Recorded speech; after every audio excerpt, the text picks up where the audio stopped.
पेशावर के थाना चमकनी की हुदूद में लड़की ने मुबैना तौर पर शादी से इनकार पर लड़के पर तेजाब फेंक दिया। तेजाब फेंकने के बाद लड़की ने फायरिंग भी की। पुलिस के मुताबिक पेशावर के थाना चमकनी की हुदूद में लड़की ने मुबैना तौर पर शादी से इनकार पर लड़के पर तेजाब फेंका। तेजाब फेंकने के बाद लड़की ने मुबैना तौर पर फायरिंग भी की। वाक़े की FIR थाना चमकनी में दर्ज कर ली गई। FIR के मतन के मुताबिक 26 साला नौजवान के लड़की से दोस्ताना ताल्लुकात थे। पुलिस ने वाक़े की तहकीकात शुरू कर दी। पेशावर के थाना चमकनी की हुदूद में लड़की ने मुबैना तौर पर शादी से इनकार पर लड़के पर तेजाब फेंक दिया। तेजाब फेंकने के बाद लड़की ने फायरिंग भी की। पुलिस के मुताबिक पेशावर के थाना चमकनी की हुदूद में लड़की ने मुबैना तौर पर शादी से इनकार पर लड़के पर तेजाब फेंका।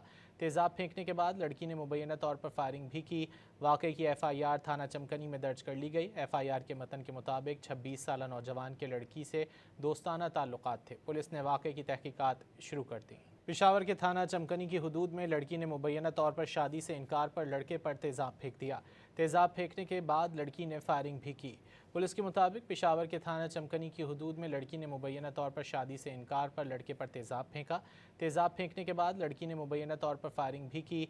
वाक़े की FIR थाना चमकनी में दर्ज कर ली गई। FIR के मतन के मुताबिक 26 साला नौजवान के लड़की से दोस्ताना ताल्लुकात थे। पुलिस ने वाक़े की तहकीकात शुरू कर दी।